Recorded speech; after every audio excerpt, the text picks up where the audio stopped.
Personnalité incontournable et reconnue du basket dans les Landes, Gilles Garder vit également une autre passion, l'écriture.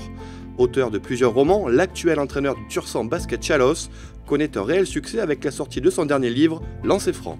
C'est la vie d'une équipe de basket. C'est vraiment une équipe du Sud-Ouest, avec toutes ses caractéristiques, avec sa joie de vivre, avec son ambiance. Et puis avec un président qui pète un peu un câble, quoi, et puis qui devient tout d'un coup quelqu'un qui veut se montrer et qui veut avoir une équipe qui va quitter le monde du basket amateur, on va dire, pour se rapprocher du basket professionnel. Il y a une histoire de vengeance avec... on sent qu'il y a un entraîneur, là, un vieil entraîneur, qui fait des colloques et qui n'est pas très net parce que, justement, l'assistante de l'équipe de Muse vient le titiller à chaque fois. Cette assistante qui est quand même très particulière parce qu'elle vit avec un bandeau sur les yeux, elle a un passif avec cet homme-là.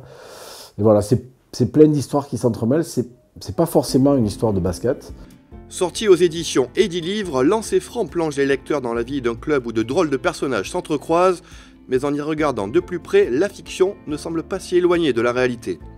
Je me suis servi effectivement de personnages, pour certains même connus et reconnus dans le basket landais. Certains se sont immédiatement identifiés, d'autres il a fallu les aider. La plupart des personnages, en tout cas des caractéristiques de ces personnages, sont des caractéristiques que j'avais déjà rencontrées chez les acteurs du basket landais. Ouais. Les espaces n'existeront qu'à partir du moment où on aura fait vivre le ballon, on aura bougé la défense.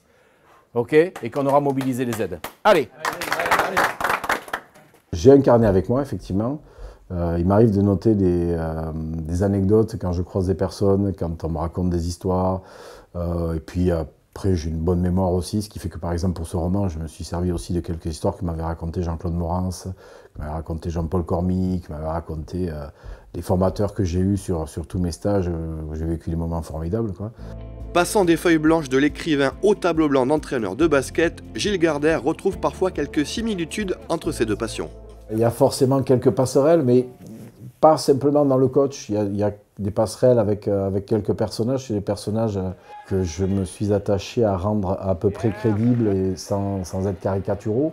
Mais que ce soit le coach ou l'assistante coach, c'est vrai que bon, il y a quelques traits communs. Oui. Forcément, il y a un peu de moi oui, aussi là-dedans. Que ce soit dans sa vie professionnelle, artistique ou sportive, l'entraîneur-écrivain Gilles Garder ne laisse pas indifférent. Ça fait sa 5e saison qu'il est au TBC et toujours le même Gilles, qui explique, très psychologue, très social, toujours les mots, il trouve toujours les mots. En plus d'être un excellent technicien, c'est un poète et un écrivain. Donc il a une belle personnalité, mec attachant, qui fait énormément de boulot au sein de ce club. Donc je n'en dis que du bien.